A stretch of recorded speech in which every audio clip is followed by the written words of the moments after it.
All right, we want to open up. I know I haven't touched on your favorite holiday this week, but I'm going to touch on it today. A lot of your kids are probably, some of your kids are probably weeping about Santa Claus.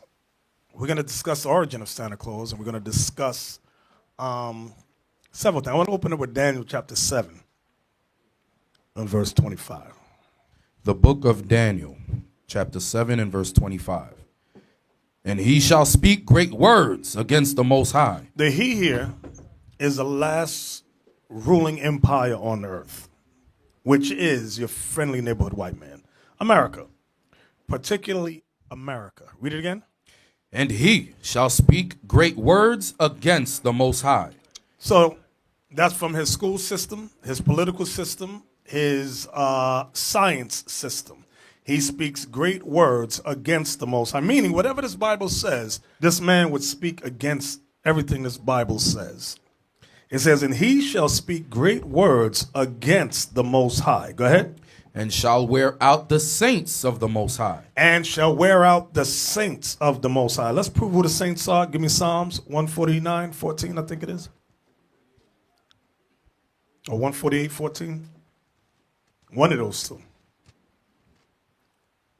The book of Psalms, chapter 148 and verse 14. This is to prove who the saints are. Because everybody in the world says as long as they believe in Jesus, they are a saint. Go ahead. He also exalteth the horn of his people, the praise of all his saints. See that? Go ahead. Even of the children of Israel. So the saints are the children of Israel. I'm going to say it again. The saints are the children of Israel.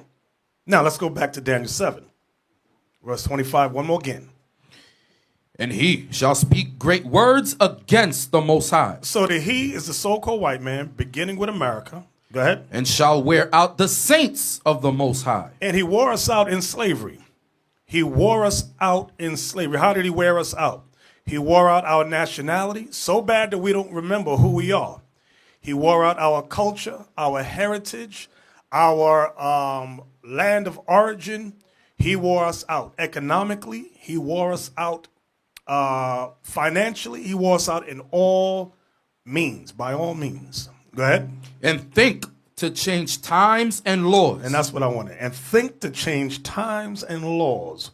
One of the times that has been changed is every year we have what's called daylight savings time, where you turn the clock back an hour and or you turn the clock ahead an hour. That's this place. America does that. Another thing that they have done in changing laws is that God says the new year begins in the springtime when you read Deuteronomy 16:1. The white man has taught us in America, no, the new year begins in the dead of winter, January 1st. That's how they changed laws, times, and laws as well. God also taught us that marriage is between male and female. Society, America has said no, it's no longer male and female. It can be between same sex. Male and male, female and female. So that helps us to understand and think to change times and laws. Go ahead. And they, the they is the saints, which are the Israelites, shall be given into his hand. Shall be given into the hands of America, this last empire on earth, until a time and times and the dividing of time. Approximately 350 years. Time is singular, time is plural, and dividing of time, which is half. About 350 years. From there, get me Titus, New Testament now, New Testament. Titus chapter 1, verse 14. The book of Titus, chapter 1 and verse 14. Not giving heed to Jewish fables and commandments of men that turn from the truth. Read that again. Not giving heed to Jewish fables. Y'all know what the term Jewish. Can we look up the suffix, please? Ish. ISH in Google. Ish is a suffix. Let's look that up. We often use this word. The media uses it all the time, so much that it's become normal. Do you know the word Jewish is one time in the Bible? Right here. You got it for me? Dictionary.com. Ish. Okay. All right. See, number two, I'm going to just get to the point. It says a suffix used to form adjectives from other adjectives with the sense of somewhat, or rather, as in oldish, reddish, sweetish. Look at number one. I'll read that too. A suffix used to form adjectives from nouns with the sense of belonging to, after the manner of having the characteristics of, like, addicted to, inclined, or tending to. So when the white man says he's Jewish, he's letting you know he's somewhat a Jew. He's not the original. That's what this suffix means. So when he's in his speech, he's telling you he's Jewish. We don't pick it up and realize he's telling us he's not the original. He's telling us he's a convert. But society doesn't pick that up. The scholars know, but the masses of people do not know. So back to Titus 1:14, please. Titus 1:14. Not giving heed to Jewish fables. Not giving heed to Jewish fables. Jewish fables. So now, Christmas is a Jewish fable. Why do I say that? Because Christmas, allegedly, in Christianity, they teach us that that is the birth of Jesus. Jesus is a Jew, right? He was of the tribe of Judah. He is of the tribe of Judah. Read it again. Not giving heed to Jewish fables. Not giving heed to Jewish fables. And commandments of men. So the Jewish fable we want to touch on right now is Christmas, because that is a Jewish. Another word for fable is fairy tale or lie.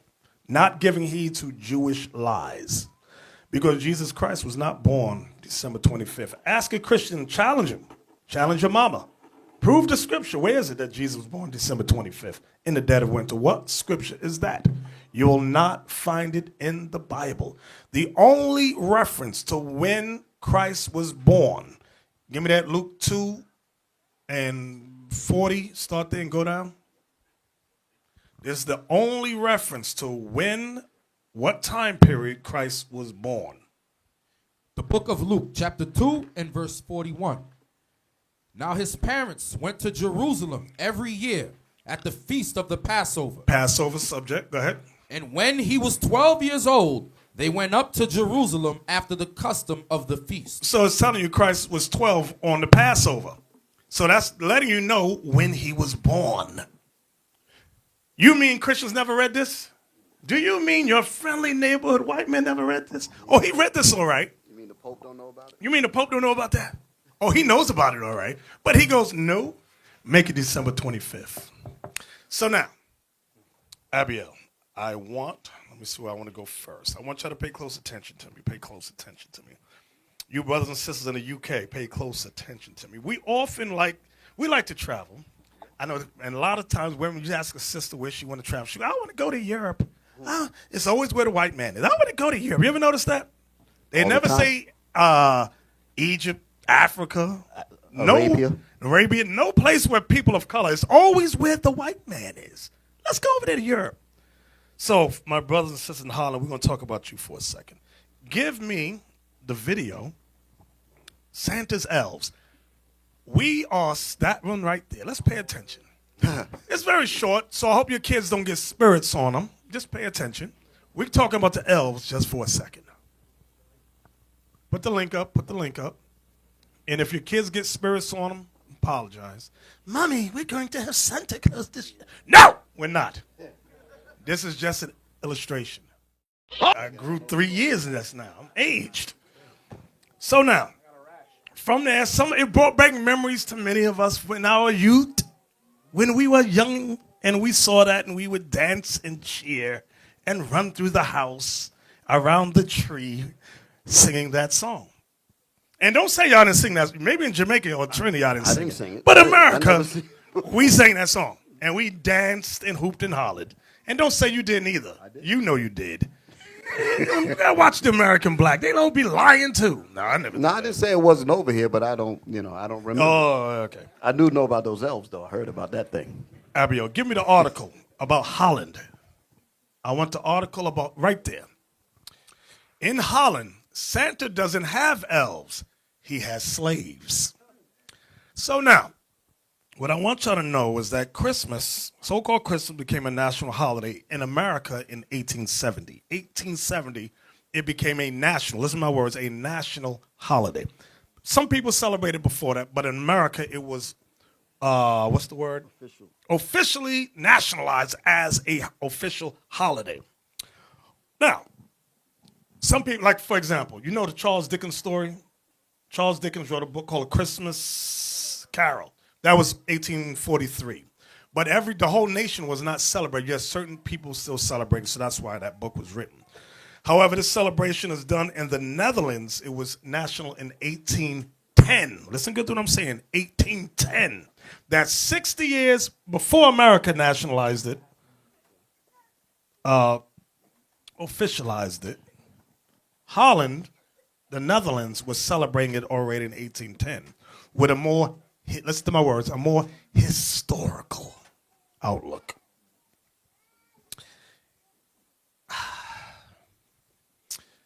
I'm going to read this. In Holland, Santa doesn't have elves, he has slaves. What are they talking about? You have many blacks that moved over. I mean, you have blacks in Holland and Netherlands already. But some blacks from America recently moved over there. And they were shocked. It was a culture shock when Christmas time came. They said, where is the elves? They said, our Santa Claus does not have elves. He has slaves. What the hell is this? So, I'm going to read it briefly. As a newcomer to the Netherlands, I do many things wrong. I forget to bring gifts to dinner parties. I thank people too profusely and often speak too personally with people I've just met. But no slip-up has provoked a more troubled response than when I've brought up my concerns about Santa Claus. Mix the words around in Santa, you get Satan. Here's what concerns me in Holland. Santa or Sinterklaas. Sinterklaas, that's how they say Santa Claus in Holland. Sinterklaas, as he's known to the Dutch, doesn't have reindeer. He has a little helper named Zwarte Piet, literally Black Pete. That's his name. Zwarte Piet is Black Pete, who charms children with peppernotten cookies and a cookie demeanor while horrifying foreign visitors with his resemblance to Little Black Sambo. Each year on December 5th, the morning before the feast of St. Nicholas, children all over the country wake up excited for gifts and candy, while thousands of adults go to their mirrors to apply brown paint and red lips. In their Zwarte Piet costumes, they fill central Amsterdam and small village streets, ushering in the arrival of Sinterklaas, who in the Dutch tradition rides a flying white horse. Trying to tell a Dutch person why this image disturbs you will often result in anger and frustration. Otherwise, mature and liberal-minded adults may recoil from the topic and offer a rote list of reasons why Zwarte Piet should not offend anybody. He is not even a black man, many will tell you. He is just black because he came down the chimney. Then you may reply, why aren't his clothes dirty? So now let's pause there. Give me Wikipedia. Go to Wikipedia. Just Google it. Go to Wikipedia. I want Sinterklaas. Just type in Sinterklaas.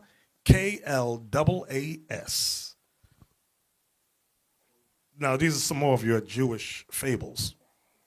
Right there, 19th century. I'm just going to read this. This is about Santa Claus. Oh, first, let's go back up. I'm sorry, go back up. Let's take a look at Santa Claus. I forgot. Okay, that's a photograph in 2009 of a man portraying Santa Claus. Now, what I want you to see is that he's still your favorite friendly neighborhood white man. He wears the Pope's Dagon hat. He rides a gray or white stallion. Now, scroll down. There's under Santa Claus, go down to a Pete. This is an example of Zwarte Piet, which means Black Pete or Black Peter. Notice, I want you to look at the way he's dressed. The way he's dressed is historic. I'll touch that in a second. Go down. Okay, this is Santa Claus and his Zwarte Piet helpers arriving by steamboat from Spain. Go down. I said something, everybody just missed it. Right there. Can you blow that picture up right there? Notice Santa's helper. He's checking his list. It is a Swarte Piet illustration from the 1850 book Saint Nicholas Jean. I can't pronounce. Y'all from Holland, y'all online, y'all know what this is saying. Saint Nicholas and his servant. So the servant would help him make toys, things of that nature. Once again, look how Black Pete is dressed. I want you to look at the clothing. Look at the Pope's hat on Santa Claus. You see, that's the Dagon that you read about in Judges about Samson. Remember, the Philistines were worshiping the fish god Dagon, and he had a big hat on his head that had a fish's mouth. That's that hat. Okay, go back out of that. Now let's go to 19th century. Go down, scroll down. 19th century, I want to read this for y'all. In the 19th century, the saint emerged from hiding and became more secularized at the same time. The modern tradition of Santa Claus as a children's feast was likely confirmed with the illustrated children's book Saint Nicholas and Zijn Knecht, or whatever. Saint Nicholas and his servant, written in 1850 by the teacher Jean Schenkman, 1806 to 1863. Some say he introduced the images of Santa Claus delivering presents by the chimney, riding over the roofs of houses on a gray horse, and arriving from Spain, I'm stressing that for a reason, by steamboat, which at that time was an exciting modern invention. Perhaps building on the fact that St. Nicholas historically is the patron saint of the sailors, many churches dedicated to him have been built near harbors. Schenkman could have been inspired by the Spanish customs and ideas about the saint when he portrayed him arriving via the water in his book. Schenkman introduced the song, I can't pronounce that. It means look over yonder, the steamboat is arriving, which is still popular in the Netherlands. In Schenkman's version, the medieval figures of the mock devil, which later changed to Oriental, or look at the next word, Moorish helpers. Y'all know what the word Moor means, right? Latin, it means black. Moorish helpers was portrayed for the first time as black African and called Zwarte Piet, Black Peter. Go down. Okay, that's all I want out of there. Watch this. Give me the video from CNN that Captain Isaac had posted some time ago, which is excellent. Now, blackface, Dutch holiday. Now, how long is this video? Put the link up. Okay, that's too long, but I'm going to jump around. Let's start at 10 minutes. No, it's 15. Start at 5 minutes. Let me see. Start at 5 minutes. You at home, y'all could, if y'all have never seen this video, you can see it on your leisure. Okay. Let's start at 5 minutes. Let's try there. Watch, pay close attention. Right there. Bring it back. Spank naughty. Bring it back. There's some good stuff in here. Bring it back. Let's start there. Just start. Now, pause it. I'm sorry. The brother that's narrating this, yes, he's a sodomite, but that's not the point I want to get to. But he moves to the Netherlands, and he said it was culture shock to him when it got to the month of December. Of course, he saw people, all his Edomite friends would put on black paint and red lips. He's like, what are y'all doing? Even his homo lover was doing, so what are you doing? So, I'm insulted by this. So during the rest of the year, they didn't show any of this. Right. So when it got to that season, then they realized everybody was changing. Right. Everybody's that was the changing. shock. Right. Then you see things in the stores. This is what we're reading. Watching here. Watch this. Go ahead. Santa Claus in the US and Sinterklaas in the Netherlands are both fairy tales. This is Sinterklaas. Oh yes, Santa Claus and Black Pete are as Dutch as tulips and Gouda cheese. The fairy tale unrolls every year in late fall when Santa Claus and his Black Petes leave Spain and arrive in the Netherlands by steamboat. Kids get all worked up and eventually sleep deprived until the evening of December 5th when they receive tons of gifts.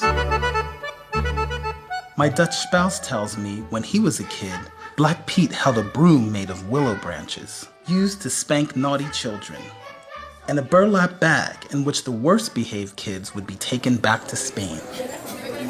But that all changed in the 70s, he says, Nowadays, Black Pete is all harmless fun. If you want to, you can see it as the slave, the bad guy that takes the children back to Spain. But do people not like Zwarte Piet? Oh no, they love them. People love Zwarte Piet. Yeah, because they give candy to the kids and they give the presents and they do funny So stuff. they don't see Zwarte Piet as bad. No. Other people do see it as bad, as discrimination, kind of that he's, I don't know, the slave of Sinterklaas. Or... But the problem is, you focus too much on the bad stuff. That's why it sounds so bad. But as a kid, it's more like a party.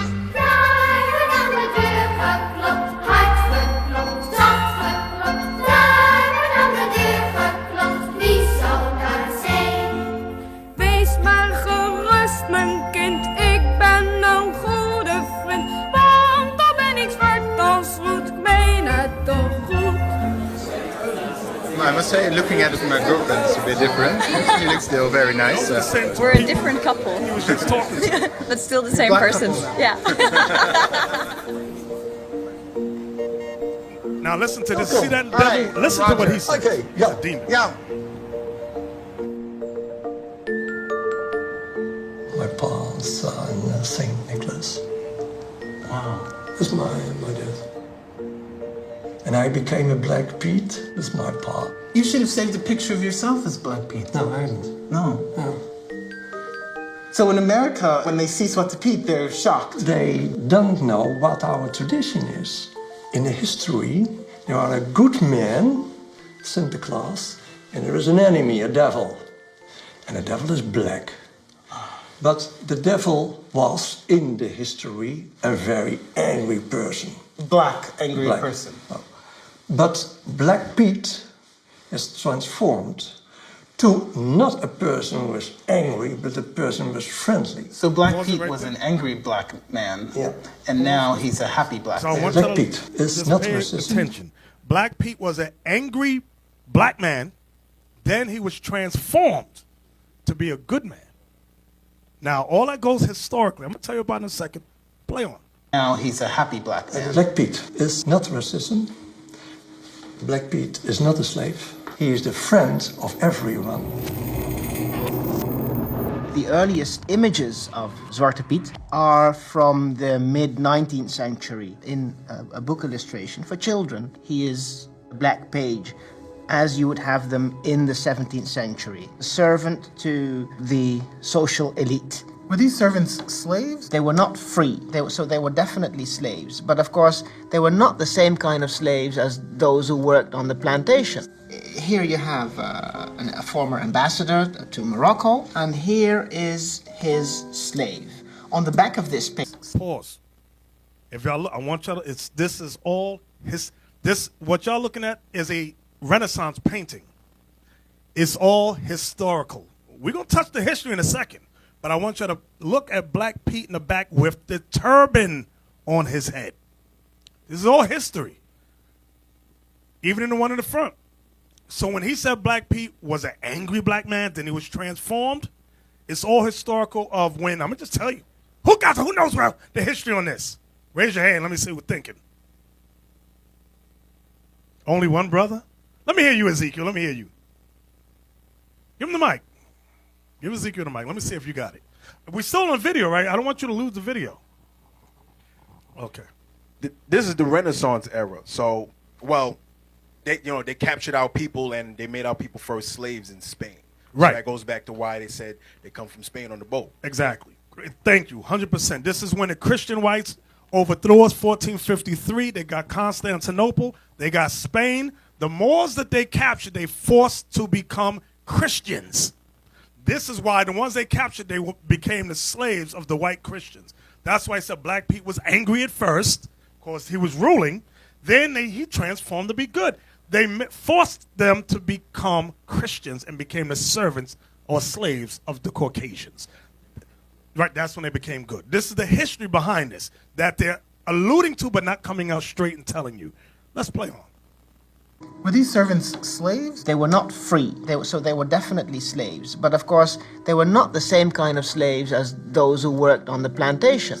Here you have a former ambassador to Morocco, and here is his slave.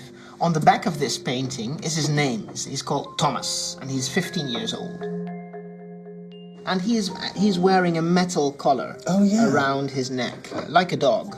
Yeah. Once people become conscious of this, and you do realize that this figure roots in slavery, knowledge can turn something that's inoffensive at first, can make it offensive. That's what's happening right now in the Netherlands, yes. I think. But there's a huge group of people who don't want to know. Okay. Perhaps that's true. Slavery in the Netherlands here? Yeah, no, not here, but in the south of America. There were no slaves here in the Netherlands. No. Pause. These devils lie at the drop. All them black people in the Netherlands, how'd they get there? They were brought over. A lot of them came from, like they were saying, from Spain. A lot of them. And their families grew up there from the time of slavery. The Dutch had colonies of slaves. Play on. So are the Dutch really in denial about their role in slavery? Well, I think denial is probably a harsh word. I think they have systematically sort of erased a lot of that part of the history.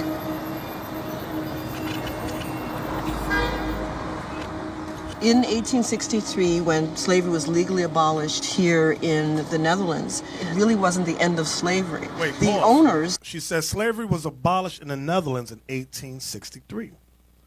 So why was the Edomite just saying there was no slavery there? You see how they just lie?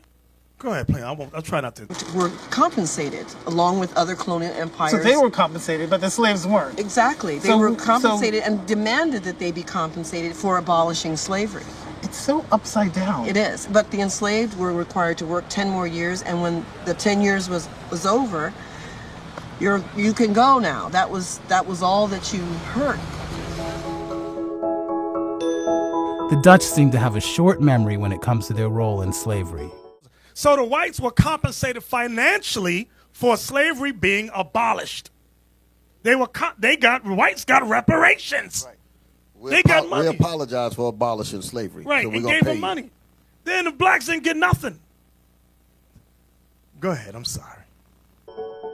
In recent years, they've been inventing new ways to deny that Black Pete is a racist figure by saying he's only black because he went down the chimney. We want to keep the fairy tale Sinterklaas, and we have to adjust and listen to the voices in society.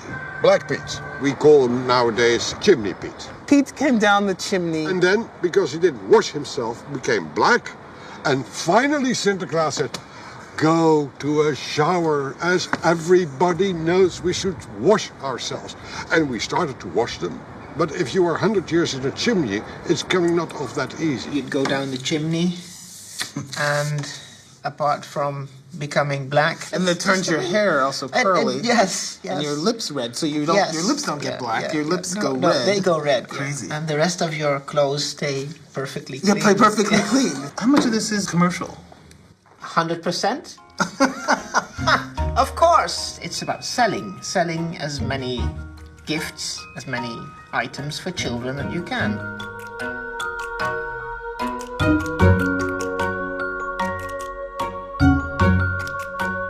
In the United States, we're all too familiar with using racist and demeaning caricatures for profit. Blackface was wildly popular in entertainment and advertising starting in the mid-1800s. This was a clever way to dehumanize an entire race, fresh off the heels of slavery. I ain't drink nothing but water. These images are hard to forget. They have always made me feel less than human. I spent a lifetime fighting those feelings. And now I'm confronting them again. I can't imagine what it's like for Black people in the Netherlands to still be fighting this struggle. We went to Dordrecht, and there they have the National Parade. So the Sinterklaas figure and his black-faced actors show up. And we went to the square where the parade would end. Well, the cops said, hey, you guys need to move. They said, you've been told to leave already and you need to go now. And we were like, no, we have the right to stand here like everybody else. And before I knew it, I was on the ground. 5 of them were on me. They were hitting me in the kidneys, they were stomping me, they were pulling at my arms, and they dragged me through the street to an alleyway. And in the alleyway, they pepper sprayed me twice, and then they arrested me and they put me in a police station in a cell for 6 hours. That's not good. That is not a part of a fairy tale. And it is not a part of a children tradition. Whoever says, you know what, we should use kids as a shield not to talk about difficult issues, they're pretty much deluding themselves and thinking that that's the right way to go at it. Because kids are at the root of why it needs to change. I simply do not agree. This is a old children's tradition. Sinterklaas and Zwarte Piet, Black Piet. And it is not green Piet or brown Piet, it is Black Piet, so I cannot change that. My friends in the Dutch Antilles, they are very happy when they have Sinterklaas because they don't have to paint their faces. When I'm playing for Black Piet, I'm for days trying to get off the stuff on my face. Prime Minister. A Prime Minister. When we were in Gouda, hundreds of white people in blackface, and I was standing there. I didn't even have a shirt saying Zwarte Piet is racism. I was just standing there. But me standing there, and they walking past me and looking me in the eye, they know what they are doing is wrong. So I made them feel so uncomfortable that they had to get the cops, and the cops had to get me away.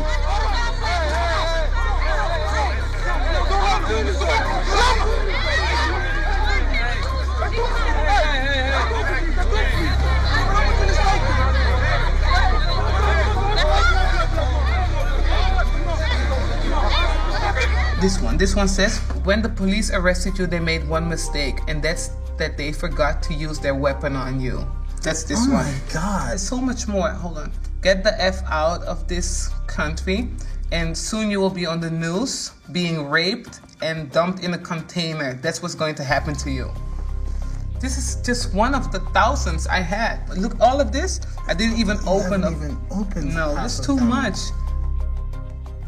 As Dutch newspapers start spreading the news on the documentary I'm making, I'm receiving my own share of hate. Eat a banana, stupid black monkey. How dare you live here and try to change things? This could make your life not safe. Zwarte Piet is our culture. Go back to the roots. I should have known. A blackface makes a documentary about our children's friend. Drop dead. You know you should shove that whole issue up your sorry ass. Dutch people will hunt you down.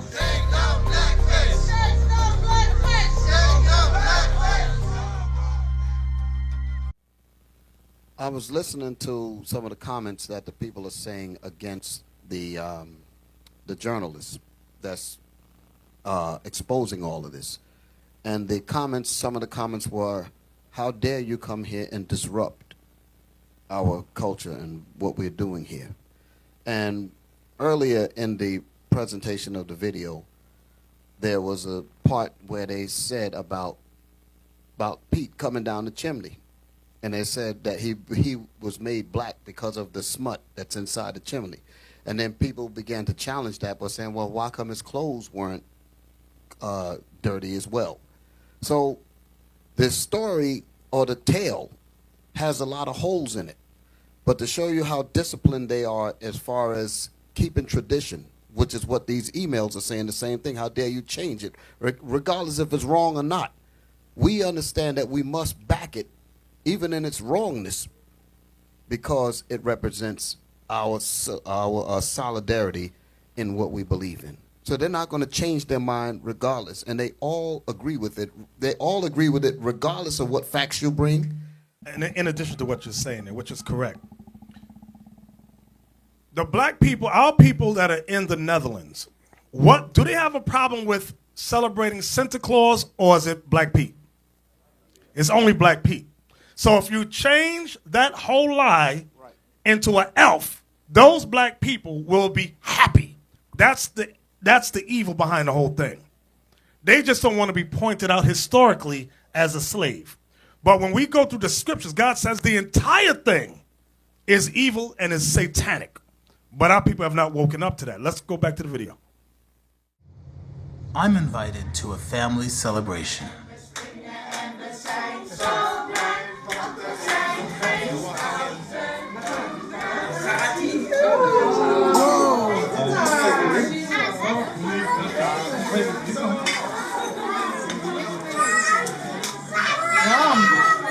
My first pizza cake.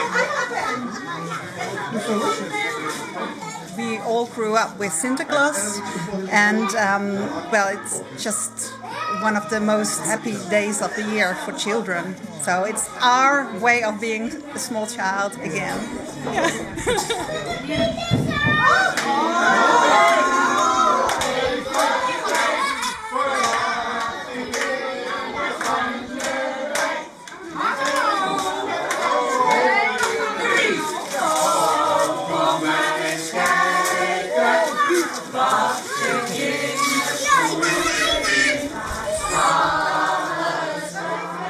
This family has taken me in without any reservation.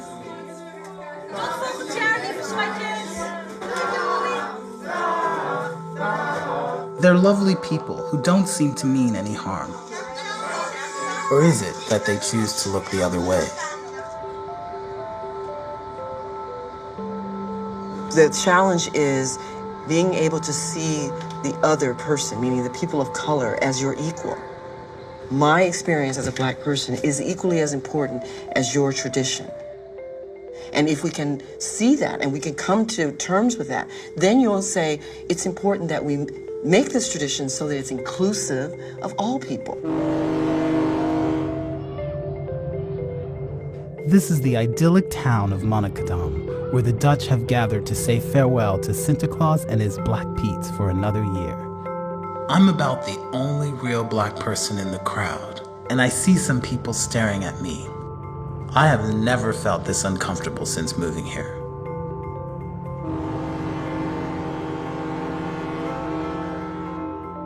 So the Black Pete's leave for Spain again. They're gone for another year. Standing here, I realize that the world will not stand for this much longer, and Black Pete will have to change.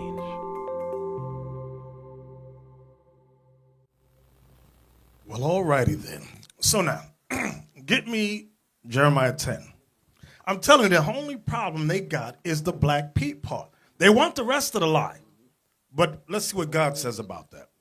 Jeremiah 10, let's start at verse 1. The book of Jeremiah, chapter 10 and verse 1.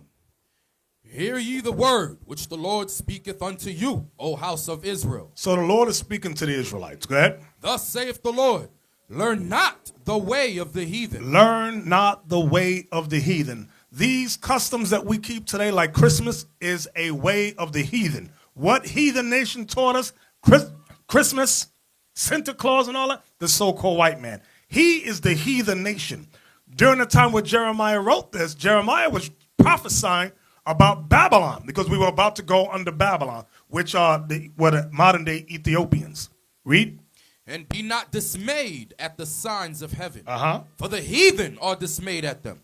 For the customs of the people are vain. For the customs of the people are vain, meaning lies. Go ahead. For one cutteth a tree out of the forest, the work of the hands of the workmen with the axe.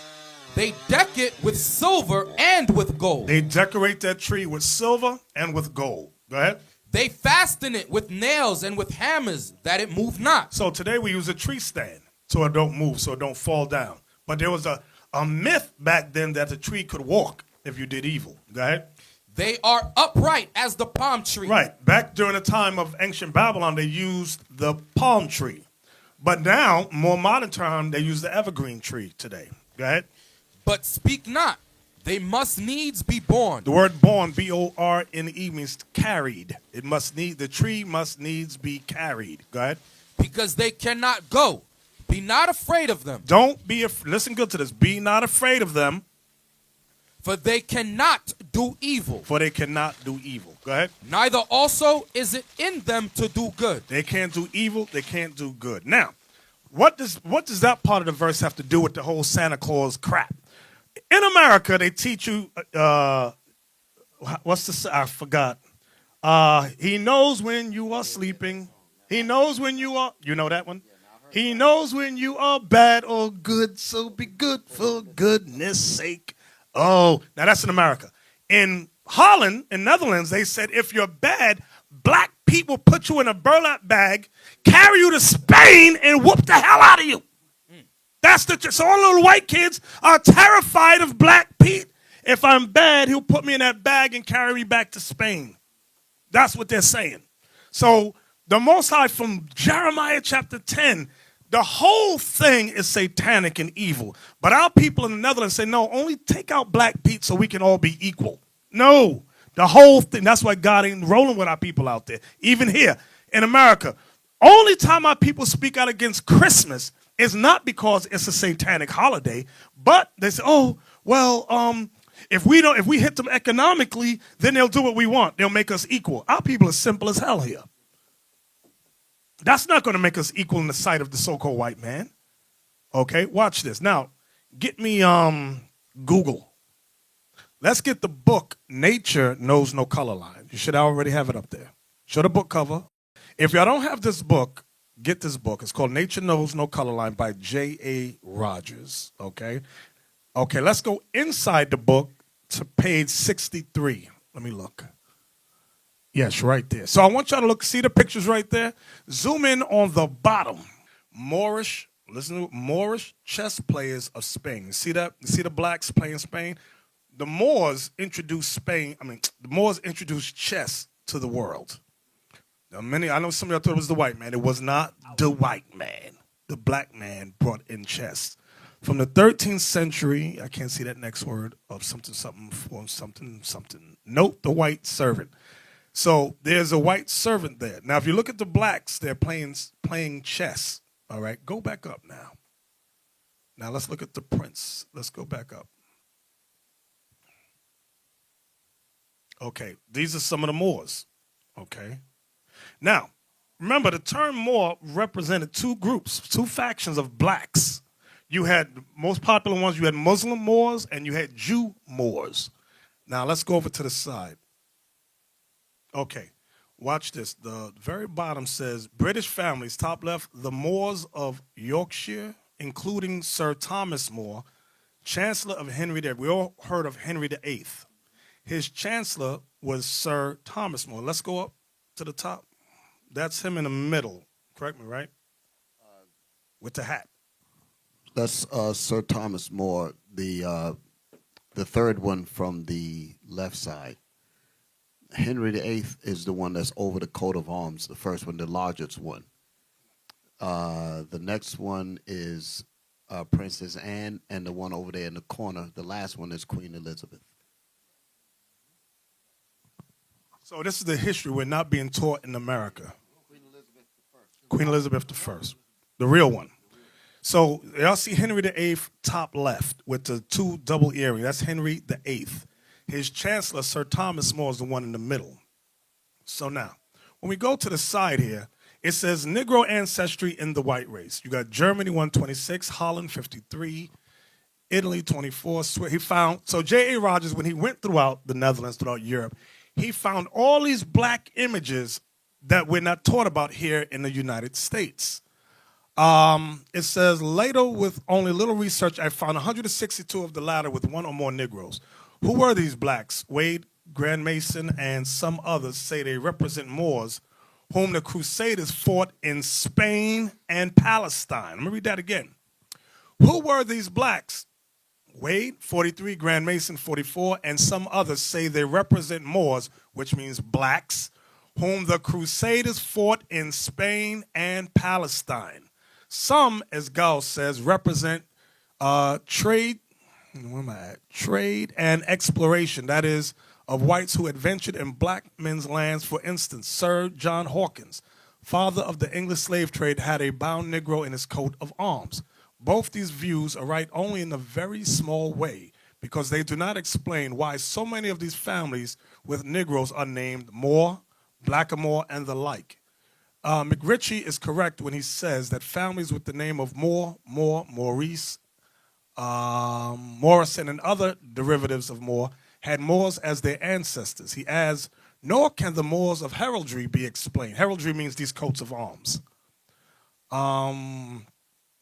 He adds, nor can the Moors of heraldry be explained sufficiently. Remember, J. Rogers, this is about I think he published this in 1960, 1970, but he was born in the 30s.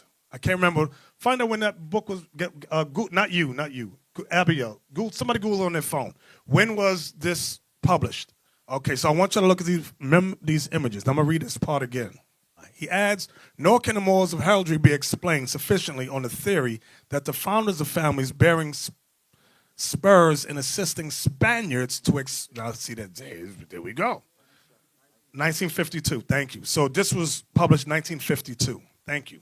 So now, pay close attention to that line I just read. He adds, nor can the morals of heraldry be explained sufficiently on the theory that the founders of families bearing Moors as supporters and Moors' heads as crests had won their spurs in assisting Spaniards to expel the Moor. Let's pause there for a second. So what happened? When the whites began to conquer, they got certain Moors to work with them to cast out the other blacks and or enslave them. It's the same thing the whites did in South America, same thing they did in Central America and North America. Divide and conquer. That's why you can pay a Negro $1. He'll do anything the white man says. All right, I was going to say something else, but I won't say that. All right. The bearing among ancient coats of arms is too common to admit this explanation, and a heraldic representation of a Moor or Negro man does not suggest Granada. The features are somewhat ugly, irregular, and the hair, though longer than that of a pure Negro, is woolly. Okay. Can we zoom in on the pages so the people can read along with us a little bit? All right. It says, as regards Christian Spain and Portugal, listen good, as regards Christian Spain and Portugal, Negroes were imported in droves from 1440 until the abolition of slavery in Portugal in 1773. Already before the discovery of America. So before America was discovered, slavery, we was being bought in Spain as slaves, Portugal. It says already, okay, let me read on. Several thousands of Negro slaves had been, what's that word, expatriated from Senegal, Guinea, and the Congo, and were working in Lisbon and Algarves. And so now, although he's naming that, use the words Negro and Senegal, these are Israelites, as we're going to read, as we're going to prove. The Catholic sovereigns were dealers. I'm going to read that again. The Catholic sovereigns were dealers in Negro slaves. I got to read that again. I know some of them got Catholic families. A lot of you Haitians. The Catholic sovereigns were dealers in Negro slaves. It was Christopher Columbus who went plundering in Negro slaves in Guinea before stealing Indian slaves in Cuba. Let me read that again, because they don't tell you that in school. It was Cristobal Columbus who went plundering in Negro slaves in Guinea before stealing Indian slaves in Cuba. Before the discovery of America, the Negroes already were cutting sugarcane in, what's that word? Andalusia. And in Seville, there was a municipal council of native Negroes with fraternal orders, kings and overseers. The Negro came first to the Indies from Spain. Wait a minute. Let me read that whole sentence again. The Negro came first to the Indies, talking about the Caribbean islands, from Spain, not from Africa. Let me read that again because y'all didn't get that part right there. The Negro came first to the Indies from Spain, not from Africa. See, they don't teach you that in school. They say every black came from Africa. That's a lie. That's what J. Rogers proved. With all those black coats of arms throughout Europe, he was proving we were ruling Europe. They conquered us and brought many of us as slaves on this side of the world. Right. Lerone Bennett Jr. also put that out in his book. Right. He said that a lot of the slaves that came over to the Americas, the first ones that came with Spanish names. Exactly. 100%. Meaning they came from Spain. Right. They don't tell you this in school. All right. The Negro came first and then from Spain, not from Africa. And as, what's that word? Euclides, what's that next word? Acuna said of Brazil. I can't remember. The mulatto was not made in America. He came to us already made from the, what is that, mother? From the mother country. The African Negro slave trade was more abundant than for America. In one city like Evora, Portugal, the Negroes undeniably exceeded the whites. Several thousands of Wolof, Mandingo, Guinea, and Congo slaves entered Lisbon and Seville each year and were sold for the cities and fields of the south of Iberia. And without the bestial prejudices which afterwards were current in American societies of agrarian slave-holding economy, the Negroes and mulattoes were frequently emancipated, and both rose to prominence by virtue of knowledge, art, valor, or, what does that say, love? Love. Negroes were adopted into, so once they conquered us and they kept, like they showed, we saw the first painting, the Renaissance, you had the little black boy with a collar on his neck.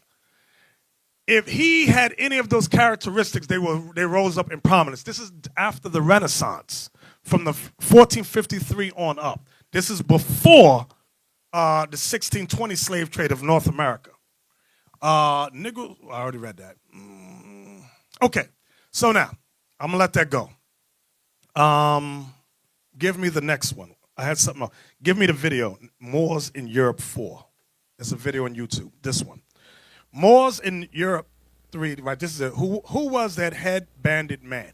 So this brother had, now all of the sketches that you saw in J.A. Rogers' book, some people say that J.A. Rogers made those images up and he sketched them. Yeah, he sketched them, but he did not have a camera to photograph.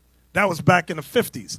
So now this guy went and got many of the same images and he photographed them and put them in his video. So just pay it, so when y'all get the book, you can match it along with the video showing you J.A. Rogers did not concoct and make that stuff up that's in his book. Play it.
This isn't all from Spain. Some of these coats of arms are from Britain, Germany, Russia, France, Poland.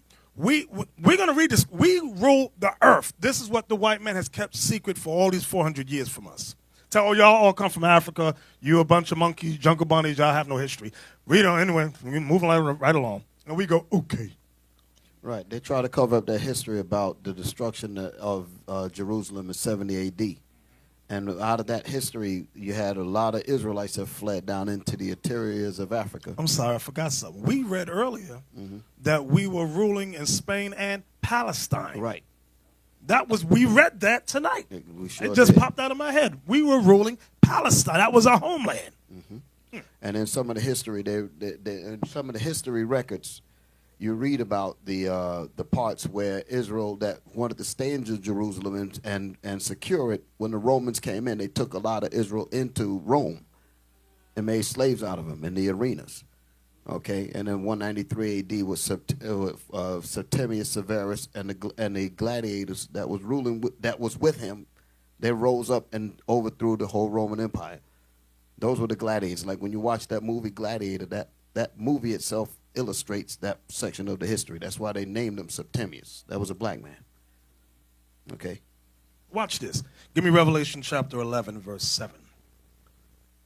Let me show you what God says about what we just been discovering. The book of Revelation, chapter 11 and verse 7. Okay. Revelation 11, 7 down is about the two witnesses. The two witnesses is not talking about two guys. The two witnesses in Revelation 7 is talking about the two kingdoms, Judah and Israel. So let's start at verse 7. Verse 7. And when they shall have finished their testimony, the beast that ascendeth out of the bottomless pit shall make war against them, and shall overcome them, and kill them. Now, I wanted that verse for a reason. And when they shall have finished their testimony, they are the two witnesses, Judah and Israel. The beast that ascended out of the bottomless pit. Hold on, let's get me Revelation 12 and 3 about this beast. The book of Revelation, chapter 12 and verse 3. And there appeared another wonder in heaven, and behold, a great red dragon. The great red dragon represents Esau, according to Genesis 25:25. The first came out red all over like a hairy garment. Go ahead. Having 7 heads and 10 horns, and 7 crowns upon his heads. Now, some Christians get thrown off because it says dragon. Well, it says dragon, brother. It means it's a literal dragon. No, it's not a literal dragon. That's a similitude. Like when you read, give me this, here's the proof. Job 30, I think it's verse 29, where Job's talking about them, his friends, his brothers.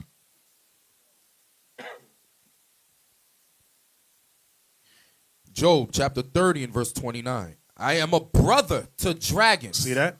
Remember, he said, I'm a brother to dragons. So now he's talking about his buddies, his friends. When you go back to Revelation 12 now, in verse 3, one more time. And there appeared another wonder in heaven, and behold, a great red dragon. This great red dragon is Esau, the nation of Edom. What does Edom mean, brothers? It means red. Go ahead. Having 7 heads. 7 great empires. And 10 horns. The European Union, which is the 10 common markets. And 7 crowns upon his heads. Go back to Revelation 11, now the chapter before it, in verse 7. Revelation 11, verse 7. And when they shall have finished their testimony, the beast that ascendeth out of the bottomless pit. Talk about Europe. Go ahead. Shall make war against them. Shall make war against them. And shall overcome them and kill them. And kill them. Now, let's see if this is a literal kill or spiritual kill. Go ahead. And their dead bodies shall lie in the street of the great city, which spiritually is called Sodom and Egypt, where also our Lord was crucified. This great city is talking about the United States of America. Read verse 8 again. And their dead bodies shall lie in the street of the great city, which spiritually, go ahead, is called Sodom. Why is this place spiritually called Sodom? Because they promote homosexuality, same-sex marriage. Go ahead. And Egypt. And Egypt. Why? Because in ancient Egypt, you had the 12 tribes of Israel in slavery. Here in America, you got the 12 tribes of Israel here in slavery. Go ahead. Where also our Lord was crucified. Now, Christ was literally crucified in Jerusalem. He wasn't literally crucified here, so what does that mean? His image and his teachings were crucified, meaning put to death. They destroyed his image and his teachings. Go ahead. And they of the people and kindreds. Now listen to this verse. And they of the people and kindreds and tongues and nations. Meaning, remember, in America, you got all nations here. That's what it means. And they of the people and kindreds and tongues and nations. Go ahead. Shall see their dead bodies 3 days and a half, and shall not suffer their dead bodies to be put in graves. We weren't put in graves because we were not literally dead. We're spiritually dead. Just like the verse above it, which spiritually is called Sodom and Egypt, where also our Lord was crucified. And they of the people and kindred and tongues and nations shall see their dead bodies 3 days and a half, meaning 350 years, like we just read earlier. Daniel 7, verse 25. Remember we read that?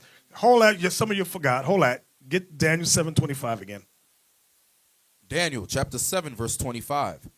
And he shall speak great words against the Most High, and shall wear out the saints of the Most High, and think to change times and laws, and they shall be given into his hand. We shall be given into his hand as slaves. Go ahead. Until a time and times and the dividing of time. 350 years. Now when we go back to Revelation 11 and verse 9 again. Verse 9. And they of the people and kindreds and tongues and nations shall see their dead bodies 3 days and a half. The 3 days and a half is going back to the times, and dividing of times, which is 350 years. Go ahead. And shall not suffer their dead bodies to be put in graves. Because we're not literally dead, we're spiritually dead. Watch the next verse. And they that dwell upon the earth shall rejoice over them and make merry. Read that again. And they that dwell upon the earth shall rejoice over them. When the beast, which is the white man, conquered us, it says they rejoice over the images that we just saw with them holding a flag. The whole Santa Claus in Holland, that's a rejoicing over us. With Black Pete, we conquered the blacks. We conquered them. Read it again. And they that dwell upon the earth shall rejoice over them and make merry. Merry Christmas is about the conquering of the blacks, the Israelites. That's what it's about. Read it again. And they that dwell upon the earth shall rejoice over them and make merry, and shall send gifts one to another. At one time, the gifts was you and I. We were the gifts they gave one to another. Today is chocolate and candy and Transformer toys. They just changed it. That's all they did. But the whole celebration was about us being conquered. The proof is in Holland. Because some of us get so ignorant. No, it's about elves. It ain't about no damn elves. They changed that to keep us asleep. The whole celebration is our destruction. Read it again. And they that dwell upon the earth shall rejoice over them and make merry, and shall send gifts one to another. Because these two prophets. The two prophets is the kingdom of Judah and the kingdom of Israel. Go ahead. Tormented them that dwelt on the earth. How did we torment them? We had them in slavery. That's how we tormented them. We didn't play with the so-called white man. Their scholars know this history. We today have been dumbed down. They say the Americans are the dumbest of all people. The American public. That's why in Europe they say these people in America don't know nothing. Like the things they were talking about in Holland, those whites in America over here, the regular whites don't know nothing. They go, what are you talking about? Santa Claus ain't about it. They go, yes, it is. Go ahead. Yeah, Elder, and what proved that is Black Pete. Because the tale that they used to say over there is that if the kids and them do something wrong, Black Pete gonna torment them. He gonna come and take them back to Spain. Right.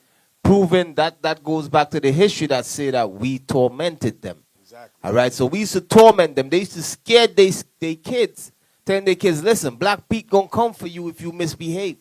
You understand? Because they always had that fear because we saw the picture early on. They was our servants. Right. All right, that's why when you read it, read the verse again. Read it again. Verse 10. And they that dwell upon the earth shall rejoice over them and make merry, and shall send gifts one to another. Read it again. Because these two. Read it again from the top. And they that dwell upon the earth. It's talking about the nations. It's talking about Edom. Read on. Shall rejoice over them. They shall rejoice after what? Over who? Over the Israelites. Over our forefathers that was in Spain. Why?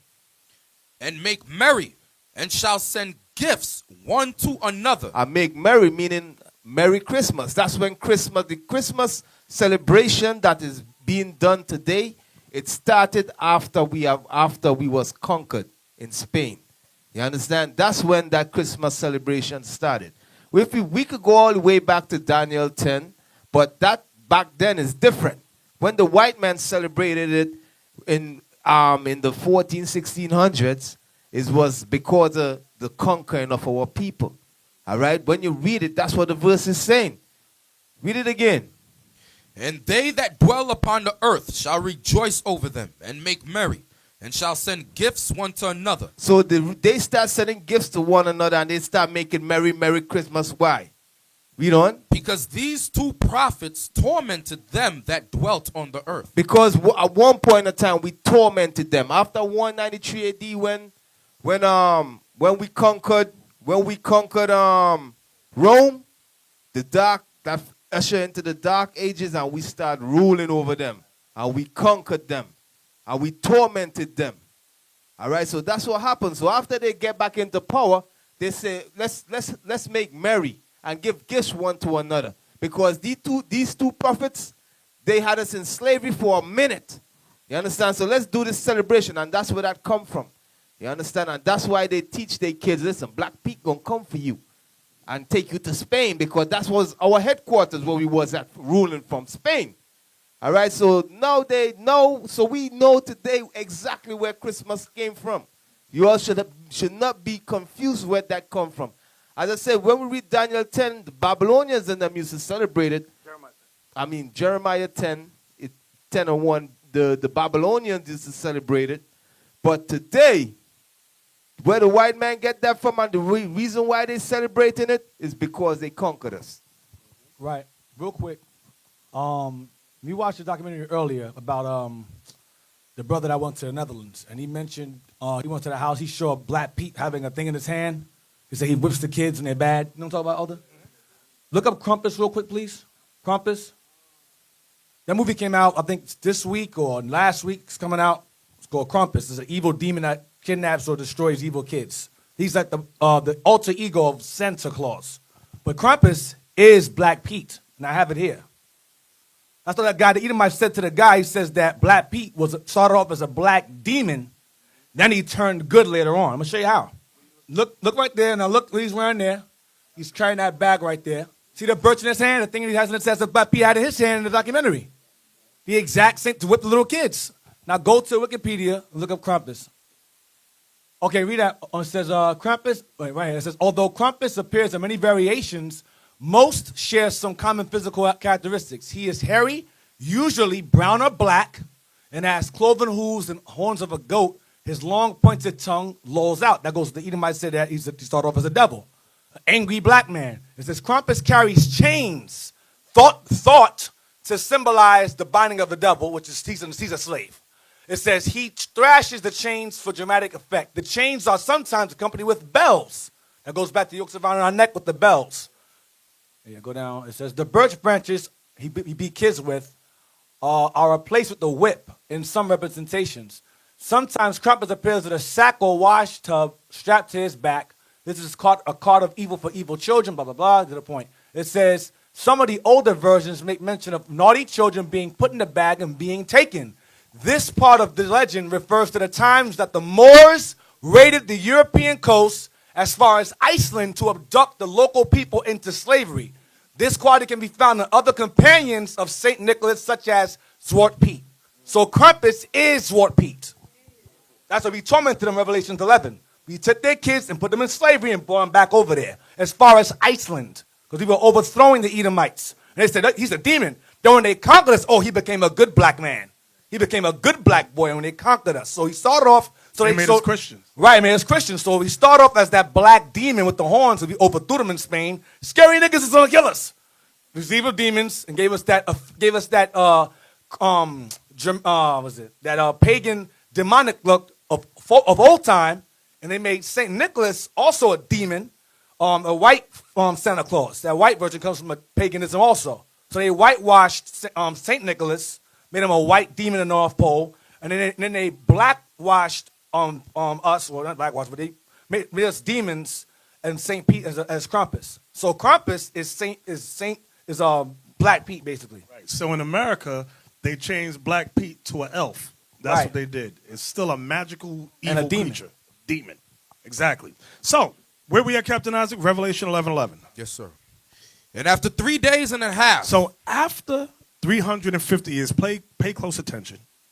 After 3 days and a half, the spirit of life from God entered into them. The spirit of life from God entered into them, meaning we'll start to wake up and remember that we are the Israelites. Go ahead.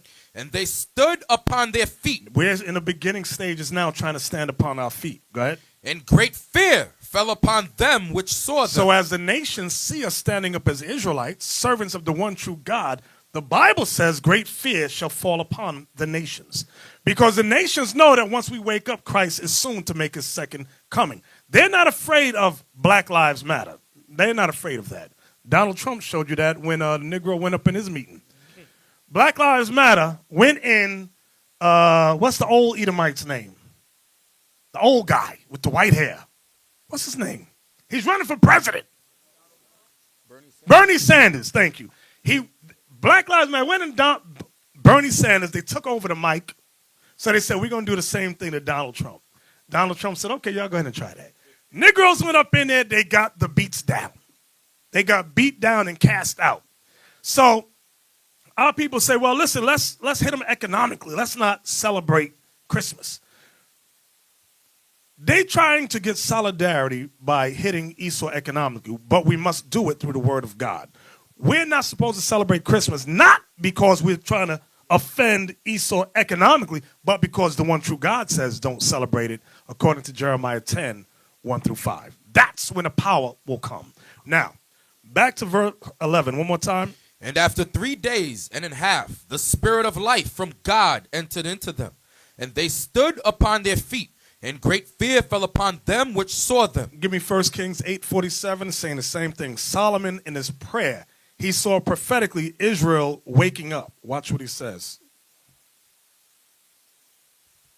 1 Kings chapter 8, verse 47. Yet, if they shall bethink themselves. Bethink themselves means remember who you are. Go ahead. In the land whither they were carried captives. In the land whither we were carried captives. Go ahead. And repent. And what? And repent. See, that's one word a lot of our people don't want to do. We don't want to repent. We want to be equal to the so-called white man. God's not talking about us being equal. I want all y'all to understand that. Hold that.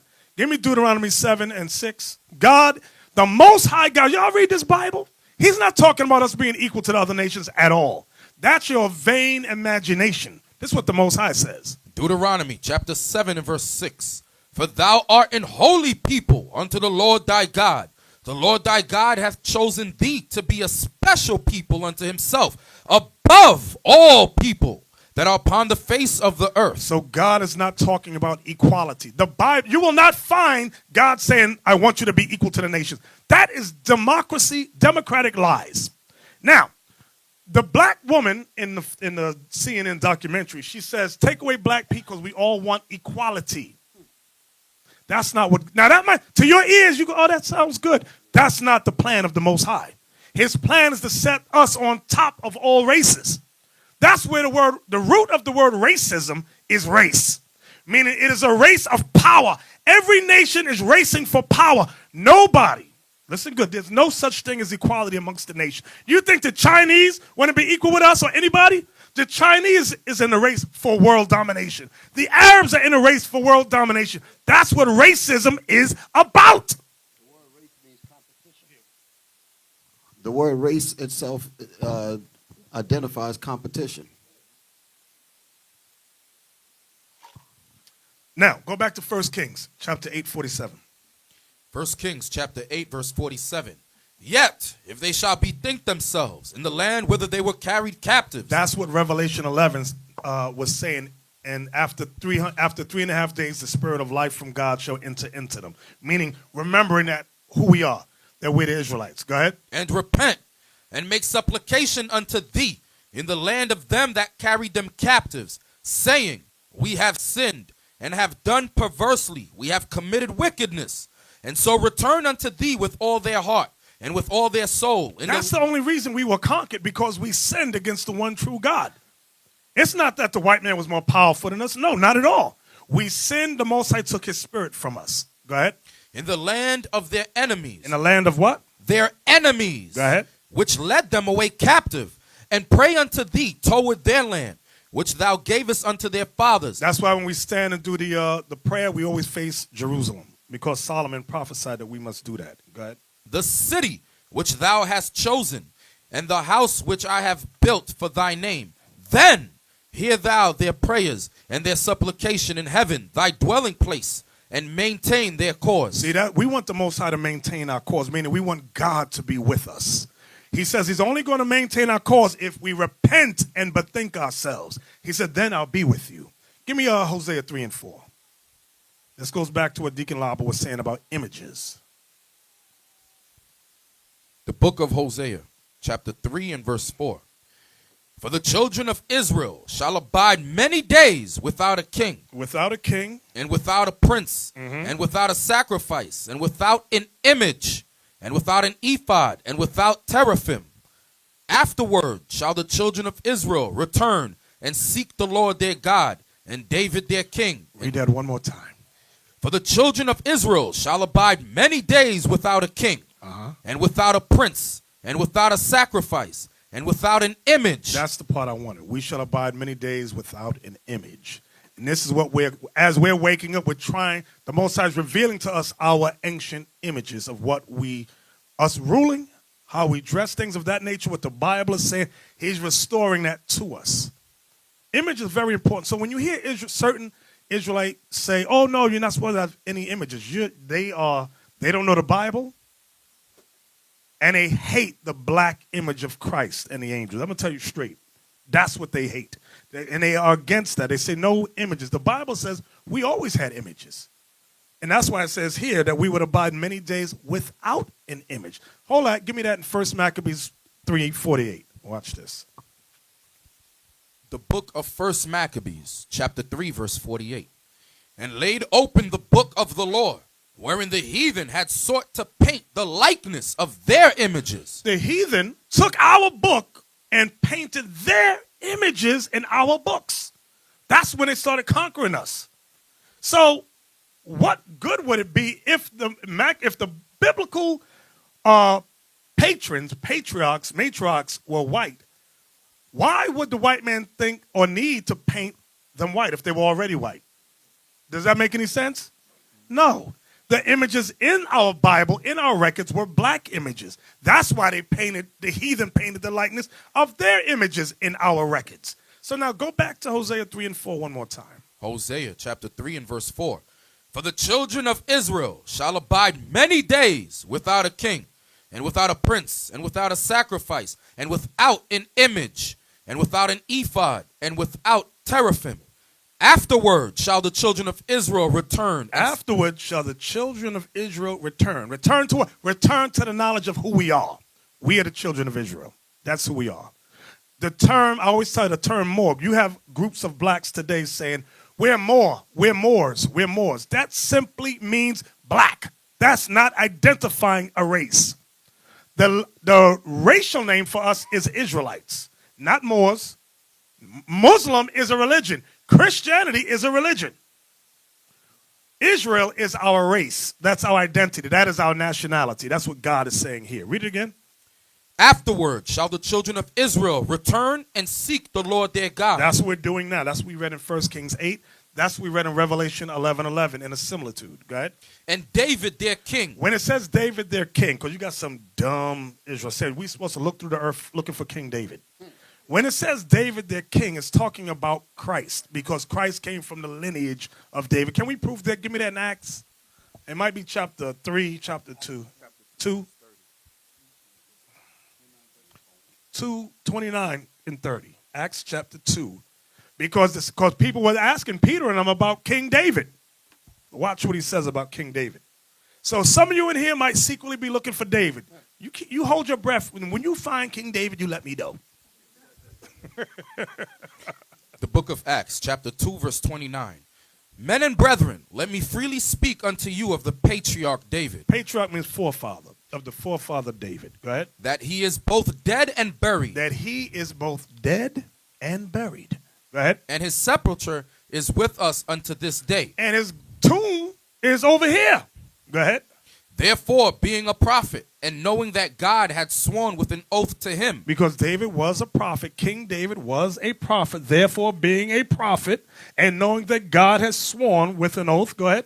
That of the fruit of his loins. That of the fruit of King David's loins. According to the flesh. According to the spirit. Did it say spirit? The flesh. According to the flesh. Wait. Go back to the word loins. Do y'all know what the word loins makes reference to in that verse? What? Penis. Penis. Penis. Read verse 30 again. Therefore, being a prophet, and knowing that God had sworn with an oath to him, that of the fruit of his loins. The word fruit. What is the word? What is the fruit that comes from your penis? Sperm, semen.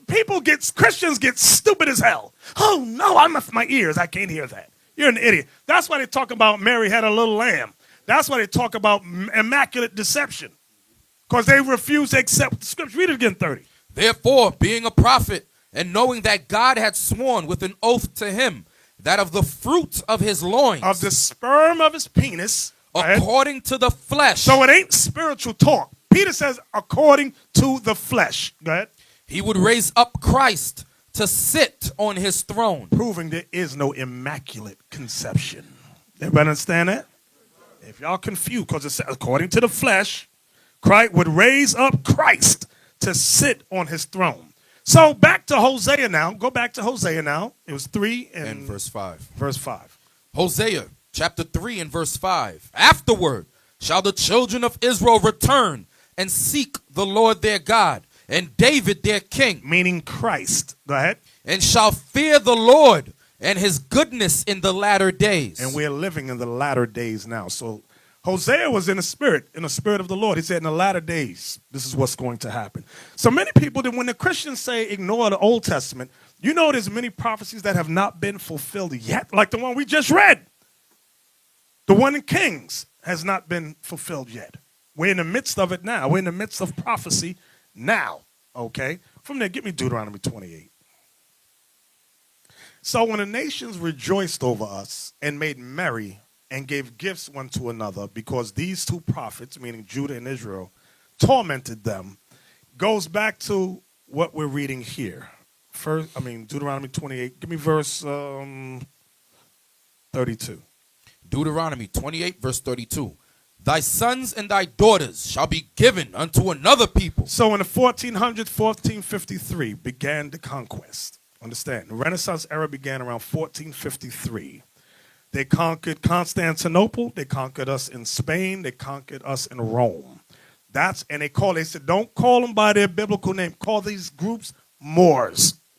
What does that mean? Black. Let's call them the blacks. That's it.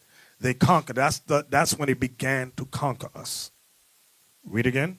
Thy sons and thy daughters shall be given unto another people, and thine eyes shall look and fare with longing for them all the day long. So they were selling us as slaves. We were given to the race of the white man. They were selling us in Holland, the Netherlands. They conquered us. We read earlier in Palestine. They was conquering us from 1453 all the way up to the 1600s. That was on the eastern side of the world. And they brought many of us on the western side of the world. Give me that proof in Hosea. It might be 11 something about the west. Y'all know what I'm talking about?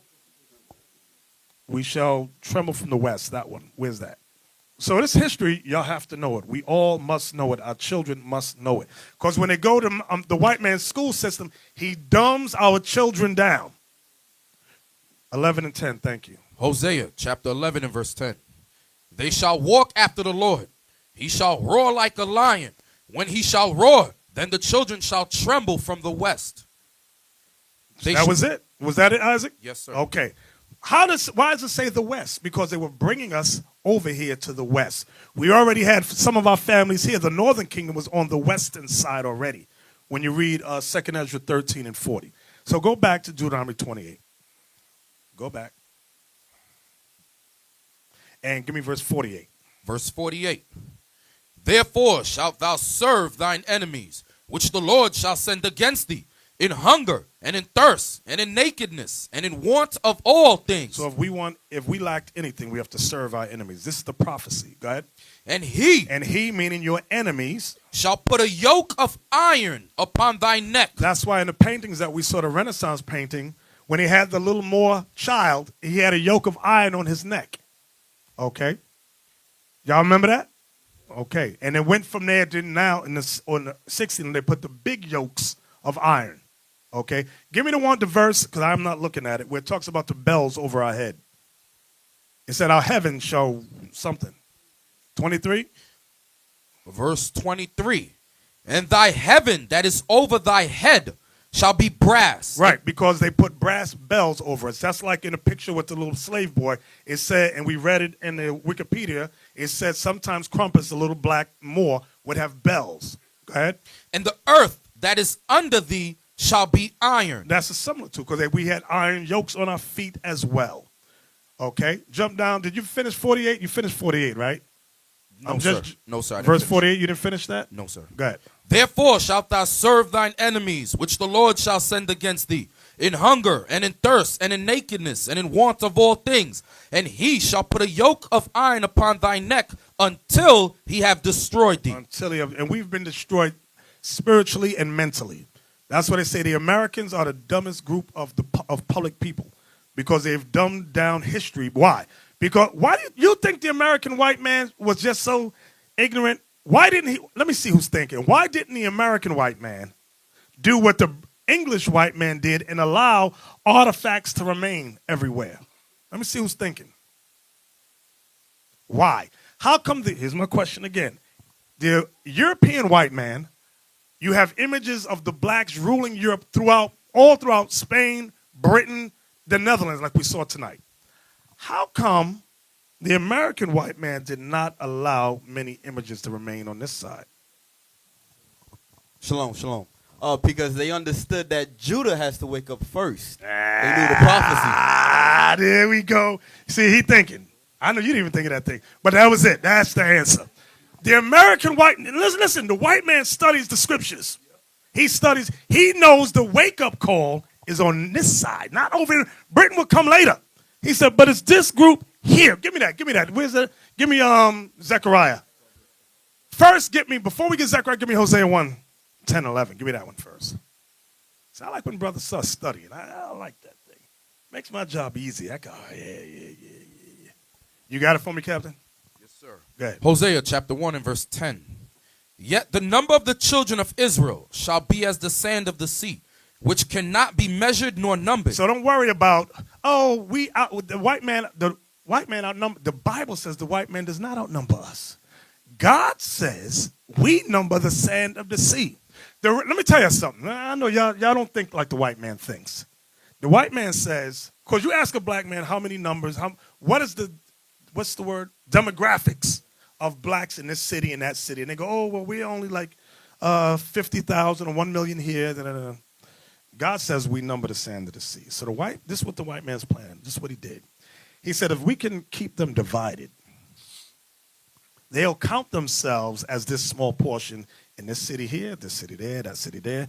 Furthermore, break them down by religions and racial groups. Break them up, American black, West Indian black, Haitian black, Puerto Rican. Break them up like that. So the demographics will always appear that our numbers are small. That's when you go to Wikipedia in a city and you type in demographics, it shows that our numbers are far less than white men. That's psychological game on us. Read what God said one more time. Hold it. And in addition to that, they give you the name minorities. Thank you. Very good. Exactly. That's the psychological icing on the cake that you just mentioned. Right. Read. Yet the number of the children of Israel shall be as the sand of the sea, which cannot be measured nor numbered. God says we cannot be measured or numbered. Go ahead. And it shall come to pass that in the place where it was said unto them. This is what I wanted. This is the proof. That in the place where it was said unto them. Ye are not my people. Ye are not my people. There. Wait. Let's examine that. You got to know how they did that. How did they say we're not God's people? By changing our nationality. When they call you African American, West Indian American, Puerto Rican, Dominican, that's them saying you're not God's people.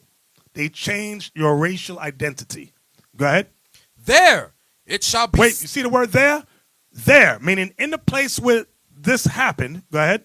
There it shall be said unto them, ye are the sons of the living God. Now, where did that happen? Here in America. This is where the truth sprang out of here. It didn't spring out of Britain. The white man knew that the truth would come. Give me that in Zechariah 12:6. Watch this. Zechariah chapter 12. I'm guessing. Is that what I want? Verse 7. No. Zechariah 2:6.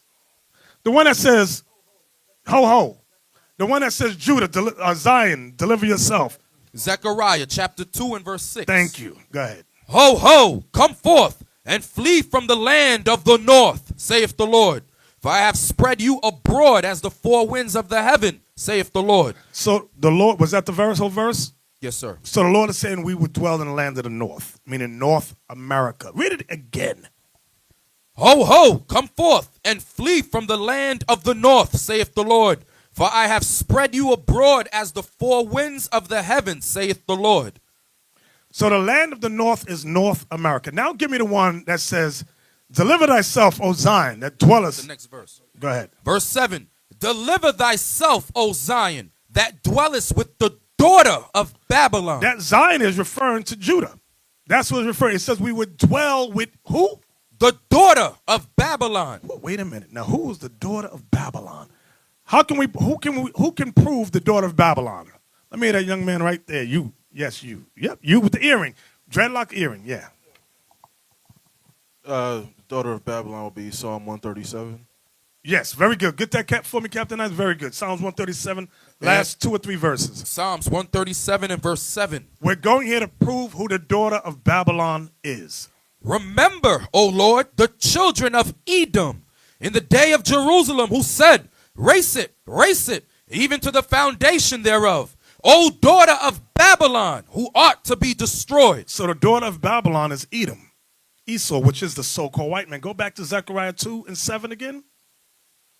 Zechariah 2 verse 7. Deliver thyself, O Zion, that dwellest with the daughter of Babylon. Let me ask a question to y'all. I'm going to see who's thinking.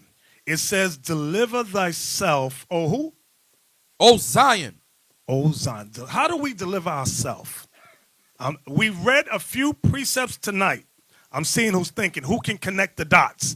How do we deliver ourselves? Ezekiel got it. In the back, yellow shirt. Yes, you. Let me hear. How do we deliver ourselves? Before you answer, I want to see if you can connect the dot with some scriptures we read tonight. It's saying the same thing, but it used different words. Go ahead. If we bethink ourselves. Ah, very good. 1 Kings 8:47 says, if we shall bethink ourselves in a land where we were carried away captive. That's how we begin to deliver ourselves. Very good. Everybody understand that? We got to remember who we are and repent. That's how some Israelites read that and go, see, we were supposed to flee America and go to Egypt. That ain't what that's talking about. You could go to Egypt and still be a Negro. We got to repent of our sins as the Israelites. Okay, everybody understand that? Now, let's give me some more proof. So, it said, deliver thyself, O Zion, that dwellest with the daughter of Babylon, which is Edom. Now, give me Zechariah 12 and 7. Is that what I want? Yes, sir. The book of Zechariah, chapter 12 and verse 7. The Lord also shall save the tents of Judah first, that the glory of the house of David and the glory of the inhabitants of Jerusalem do not magnify themselves against Judah. So guess what the white man found out when he read that? He wasn't worried about Issachar. He wasn't worried about Naphtali. He wasn't worried about Benjamin. He said, the first group that's going to wake up. Read it again. The Lord also shall save the tents of Judah first. He said, God going to raise Judah up. You don't think the white man know what the tribes are? The scholars know. I ain't talking about these dumb peon your friends. Your friends are dummies. They don't know nothing. You know, my white friend Betty says, no, that's wrong. Your white friend Betty's a devil and is dumb as hell. The scholars of society know where Judah is, knows where Benjamin is, Levi, Ephraim. Like the books we brought out. You don't think they know? Go ahead, speak on it. The books that we brought out in that documentary on the 12 tribes. All of those books is what's bringing it out. And who wrote those books? White people. These scholars. These so-called white people. They have them in their prestigious universities and college campuses all over the world, all over the place. Having all the, just like the stuff we was bringing out in J.A. Rogers, all the information, that stuff there, comes out of a book called the Fairbarns of the Royal Crests. That's where J.A. Rogers got those pictures from. So they got all the archaeology. They got all these records. And it's important for them to have these records because for them to know what not to teach you. So the white man, yeah. Even though with the rising of the Haitian people, they didn't care about that. They say Judah. When these groups, when their ways up, we got problems. And that's why they found it necessary, the American black, to have nothing. They said, don't give this group, they said that, they're trying to get their economy going. In 1920s, drop bombs on them. We can't have this. No images, no land, nothing to call their own. Keep them in a baseline. That's why even the other tribes come here and surpass the American black. Then they say, listen, they go to one of these tribes and go, y'all did in 1 year what these dumb niggas couldn't do in 50 years. And then our brothers go, yeah, mira, yeah. Bago, negro, sucio, puerco, asqueroso. This is what you hear. Levi too, all in the hospitals, you hear them do the same thing. They bring all the Levites in the hospital, get jobs. Benjamin too. Look at you, America. You've been here all the time. You don't do nothing for yourself. Yankee. And it's like you have no idea that this white man has set a trap for Judah, that we will always be on the bottom. Meaning the mass, because somebody right now thinking, well, you got some superstars. The vast majority of Judah got nothing. And it's not because Judah's bums and lazy. That ain't it. There's so much red tape to keep us down, you make your head spin. The white man know what he's doing. He said, that tribe right there, keep them down. Don't let them rise up and do nothing. Because that's the tribe Christ came from. That's the tribe the Spirit is dealing with first. Read it again, Captain. Zechariah 12, verse 7. The Lord also shall save the tents of Judah first, that the glory of the house of David and the glory of the inhabitants of Jerusalem do not magnify themselves against Judah. He says, I'm going to raise Judah first so that the other tribes don't magnify themselves against Judah. Because why would they do that? Because the white man has twerked inside the minds of the other tribes, you're better than them. That's what is happening. So Most High said, raise them first. I'm going to raise Judah first. Okay? That's what we look at in the video today from Vice News. You see Israelites in Peru. But they weren't raised up first. They came about late 60s on up. And I was telling Gedaliah, I said, the head guy came through New York City. Okay? You have Israelite camps everywhere. And that was because Judah went out teaching. That's what happened. Yeah, but then Bishop noticed that when Judah was rising up, they start giving Judah a job to keep him down still. And, a lot of black brothers start raising up. Then Esau will give him job to bring him back again. They bring him back to your white states. Exactly. So the big mouth Judites, they gave checks and jobs to quiet them. They said yes and that. They know just like Christ. Christ didn't come from high class. He said he was raised up in Nazareth. And they said, can anything good come out of Nazareth? Because it was a ghetto. It was a slum. Okay. So give me back to Deuteronomy 28. Give me back there. Verse 36. Thank you. The Lord shall bring thee and thy king which thou shalt set over thee unto a nation which neither thou nor thy fathers have known. Now I'm going to show you what that's going with. A lot of times when you ask Christians what does that mean, they'll go to the precept about Zedekiah, about Babylon. But it's going beyond that. Remember what Moses is talking about, the last days. That's what he's really going with. We had many kings set up over us. When you look at the Dark Ages, like what we read in Spain, you don't think there was a king, we had a king with us in Spain? You don't think we had a king in Palestine? You don't think we had a king in Poland and Italy and Russia? We had kings over us. And when they got conquered, those kings went into captivity. Even the kings we had over, like we read about, it said Guinea, it read about Senegal, it said the Congo. We had kings in Africa as well. Those kings was conquered and enslaved and brought over too. Brought out through America and Britain. Okay? Read it one more time. The Lord shall bring thee and thy king, which thou shalt set over thee, unto a nation which neither thou nor thy fathers have known. That's this white man over here. So what y'all need to do when you're reading this, expand your mind. Because you may read, I know a lot of times brothers like to research and we can read what's the word called? Commentaries on what the scholars say about these particular verses. And it will always end with Babylon. It ends there, or it might go to Rome and it ends there. But now what happened after Rome? Because like Deacon Yawasa was bringing out, we overthrew Rome in 193 AD. What happened? And ushered in the Dark Ages. What happened biblically with our kings and our sons and our daughters and our mothers and fathers? Moses explaining right there. Read it one more time. The Lord shall bring thee and thy king, which thou shalt set over thee, unto a nation which neither thou nor thy fathers have known. And there shalt thou serve other gods, wood and stone. We serve other gods, wood and stone. Like the biggest god we serve, wood and stone, is Christianity, followed by Islam. Okay, so now the Most High brought us down to nothing. We have nothing. And believe me, when he conquered, I'm going to show you how this white man think. Would it be wise to bring, because remember, when you read the book, give me Babylon and Timbuktu, you got it? Give me the part about what we had when we was the group that was in Africa. It said artisans and architects. I'm going to show y'all something. Okay, what page you on, Deacon Nathanyel? Page 90. Now, I want y'all to listen. And the reason I want y'all to listen to this is because many times America dumbed us down when it comes to our people in Africa. They say we were dumb, we had no intelligence, we were unga bungas running around with grass skirts and javelins. But watch what it says in this book. From Babylon Timbuktu, page 90. The black Jews had an advantage over the African tribes. They carried their culture, history, laws, and written records with them. This assured them a constant precedent for the development of a higher social organization. So now he's talking about the black Jews in Africa. What about the black Jew Moors? Do you, for example, the Moors that built up Russia, when you look at the architecture alone throughout Europe, I'm talking about the Byzantine architecture. Can you pull up some of those? They look like ice cream cones. Do you know scholars and draftsmen say that this architecture cannot be replicated, cannot be duplicated? They don't know how this was done. The intricacies of it. Show me some more. Show me some more.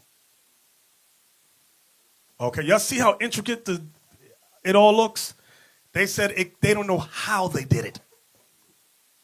They don't know how they did it. So do you think that the people that did this, the Moors that did this, was it ignorant, dumb people? You've got to be kidding me. Now let's go back to from Babylon to Timbuktu. Let's continue reading on. You're in that last paragraph right there, right?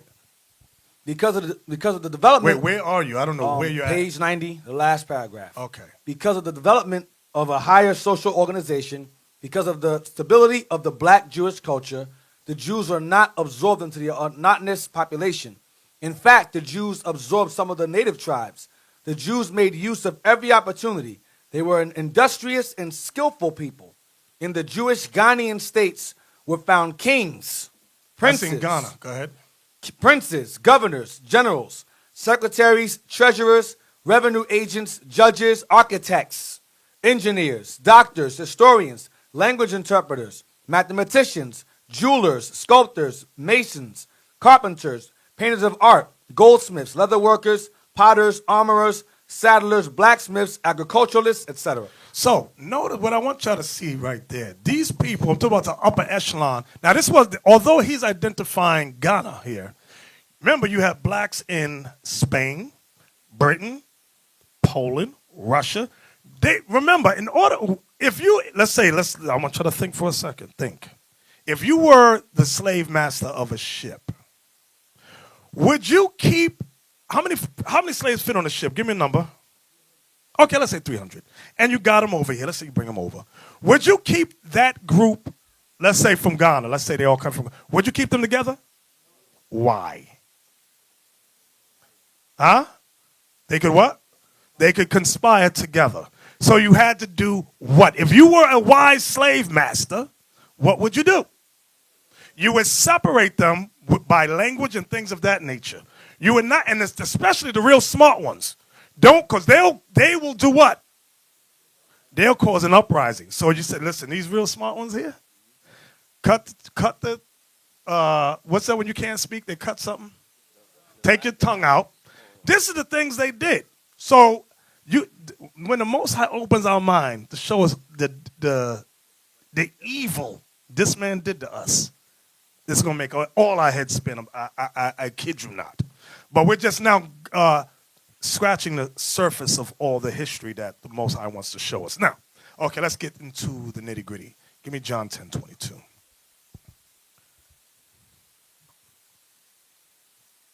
Oh, I'm sorry. Did we finish Deuteronomy 28:68? No, we didn't. Read that for me. I'm sorry. I didn't write none of this down. I'm just going off the hip. Deuteronomy 28, verse 68. And the Lord shall bring thee into Egypt again with... The word Egypt means bondage. Read it again. And the Lord shall bring thee into Egypt again with ships. In Revelation 11:11, remember it said, and their dead bodies shall lie in the street of the great city, which spiritually is called Sodom and what? Egypt. That's saying the same thing here in Deuteronomy 28:68. Read that again. And the Lord shall bring thee into Egypt again. So the Egypt is spiritually called Egypt, like we read in Revelation 11:11.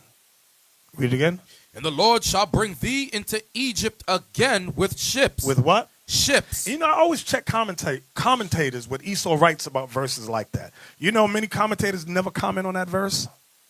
I read somewhere that Jehovah's Witness said, oh, this is talking about when Rome conquered the Israelites and put them on slave ships. It goes beyond that. Read that again. And the Lord shall... And Rome didn't conquer all 12 tribes and put them on slave ships.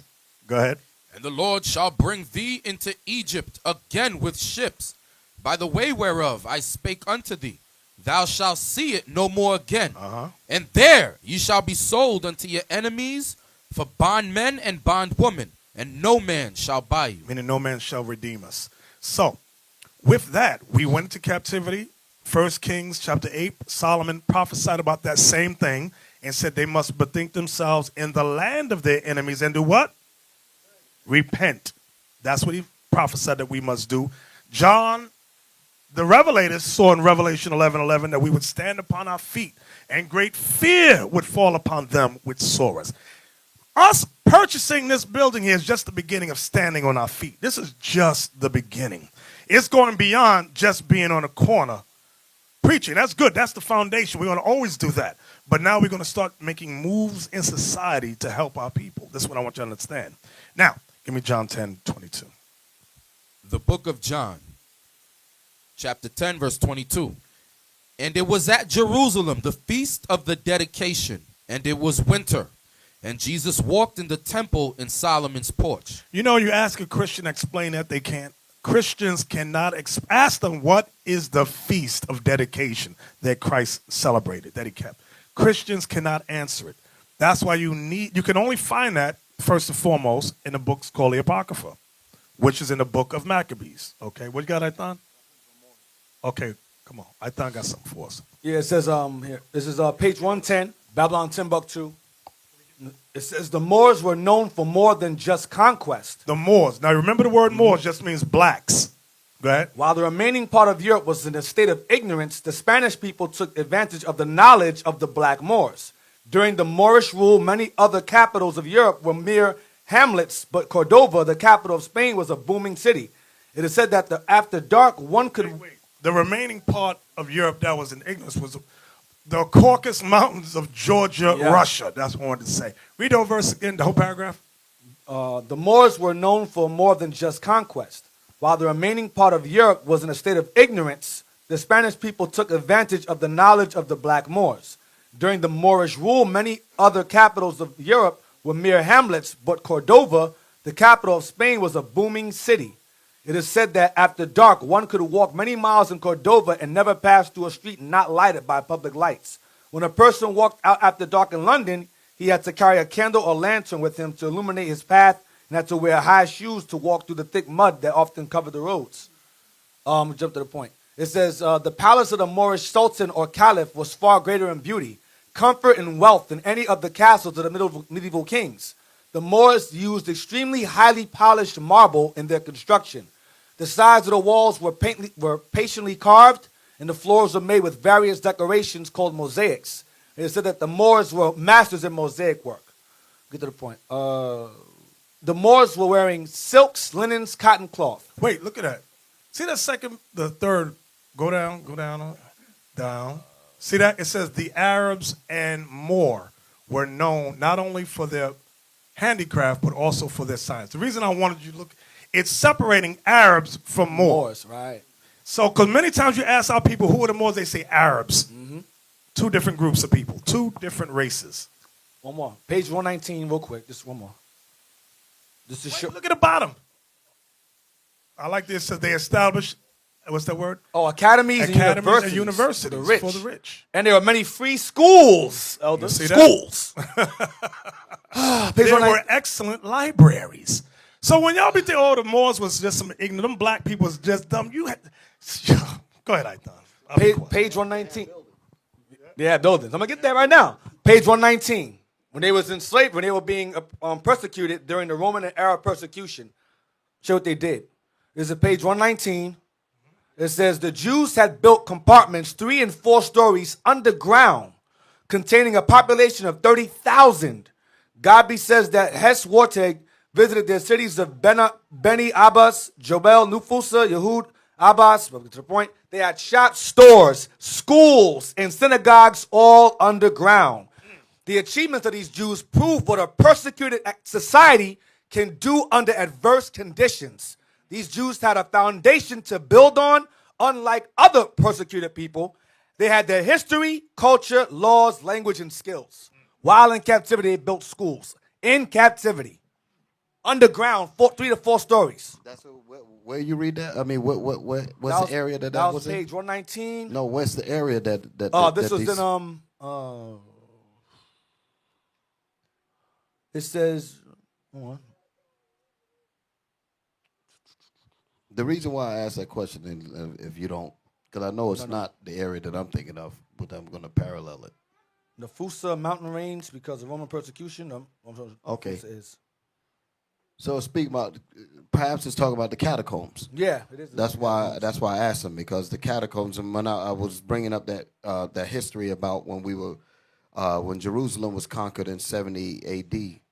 and the Romans had came into Jerusalem to destroy it. You can read the history in Luke and in Psalms. I think it's 79 when the atrocities and the temples and everything was overthrown and destroyed.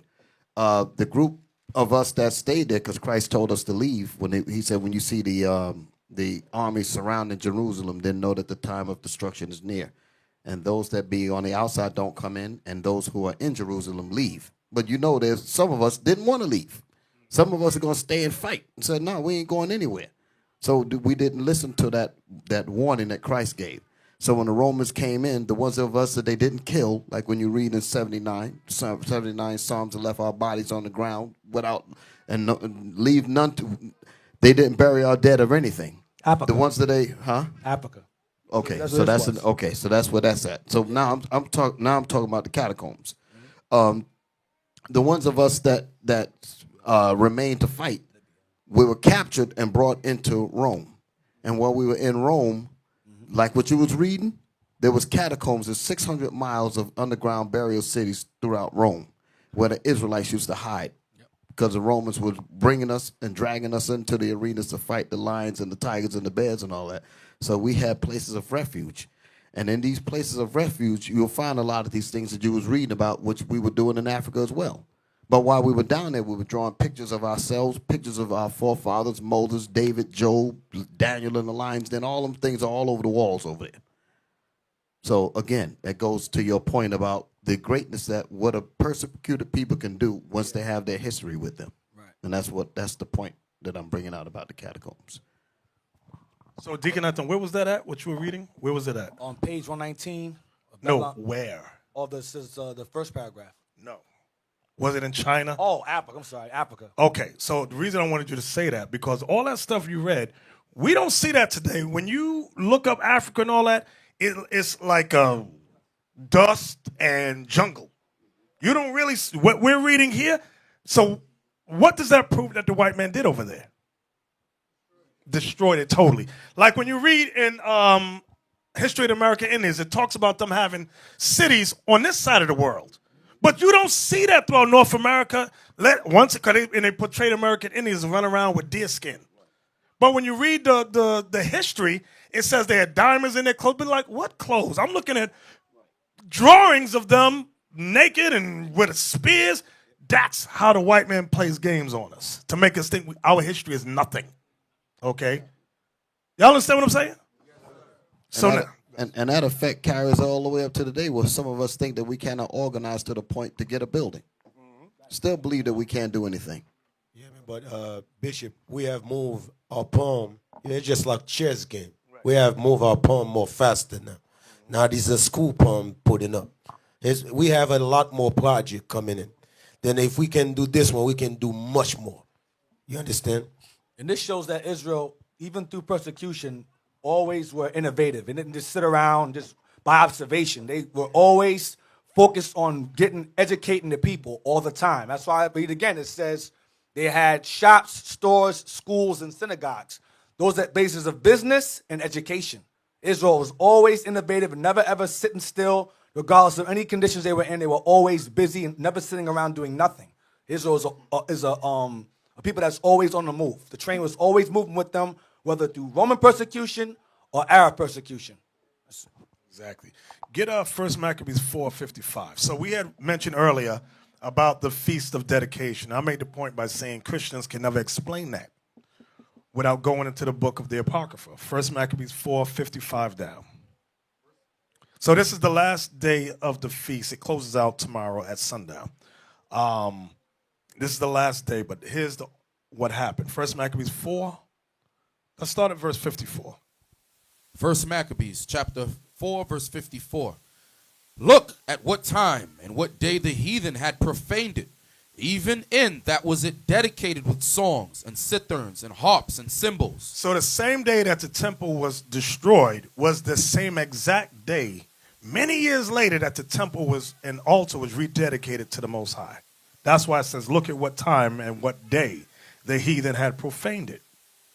Even in that was it dedicated with songs and citherns and harps and cymbals. So the same day it was destroyed was the same day it was rededicated to the Lord. Read. Then all the people fell upon their faces, worshiping and praising the God of heaven, who had given them good success. Good success. And that's what we want in these last days. Good success. Go ahead. And so they kept the dedication of the altar 8 days. So the dedication of the altar is the same holiday we read about in John chapter 10, verse 22. Read verse 56 again. And so they kept the dedication of the altar 8 days, and offered burnt offerings with gladness, and sacrificed the sacrifice of deliverance and praise. They decked also the forefront of the temple with crowns of gold, and with shields, and the gates and the chambers they renewed, and hanged doors upon them. Thus was there very great gladness among the people, for that the reproach of the heathen was put away. Moreover, Judas and his brethren, with the whole congregation of Israel, ordained that the days of the dedication of the altar should be kept in their season from year to year by the space of 8 days, from the 25th day of the month Caslu, with mirth and gladness. At that time also they builded up the Mount Zion with high walls and strong towers round about, lest the Gentiles should come and tread it down, as they had done before. And they set there a garrison to keep it, and fortified Bethsarah to preserve it, that the people might have a defense against Idumea. So we set up a defense against Idumea, which was adjacent to our land. From there, go to Daniel 11:31. Daniel 11:31 talks about the Feast of Dedication, but it's written as a parable. So many times Christians don't understand Daniel, so they leave it alone. But that's what it's talking about. The book of Daniel, chapter 11 and verse 31.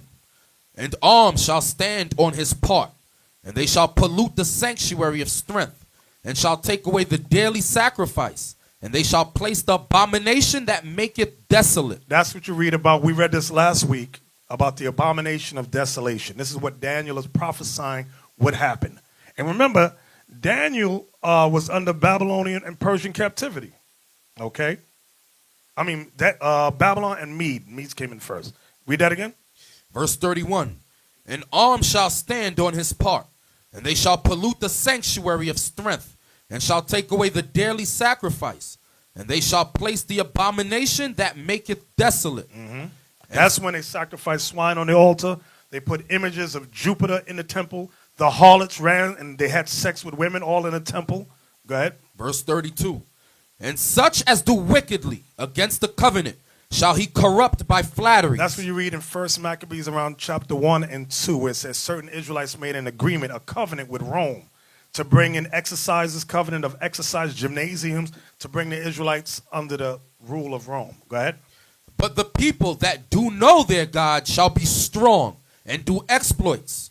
And they that understand among the people shall instruct many. This was Mattathias, his sons, and the Assyrians. Again, when it says, and they, it says, they that, but the people that do know their God shall be strong and do exploits, begins with Mattathias, his sons, and the Assyrians. And they that understand among the people shall instruct many. Go ahead.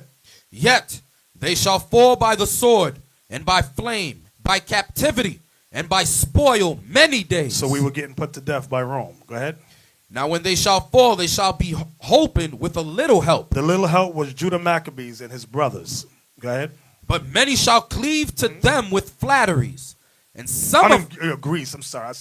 I said Rome by accident. It's Greece. I apologize. Greece. Thank you. Read that again. I'm sorry. Now when they shall fall, they shall be hoping with a little help. That's Judah Maccabees and his brothers. But many shall cleave to them with flatteries. Right. The Romans were, the Greeks were trying to flatter them. Then you had Rome in 1 Maccabees 8 trying to make an agreement with them. Go ahead. And some of them of understanding shall fall, to try them, and to purge, and to make them white. Meaning, when it says to make them white, it means pure. It don't mean to change the color of their skin. Go ahead. Even to the time of the end, because it is yet for a time appointed. It is yet for a time appointed.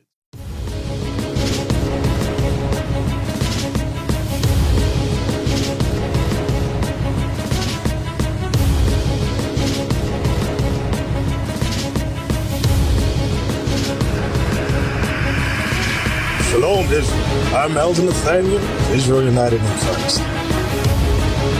YouTube likes to shut our channels down, as some of you have noticed, ever so often. Subscribing to join IUIC will assure you will always stay connected to our YouTube accounts. We want to do our best to make sure this truth gets out. Please click and join our subscriber YouTube channel called Join IUIC to stay linked to all of our videos. So again, please make sure you subscribe to this and join IUIC channel to get your latest updates from all our YouTube channels. Shalom.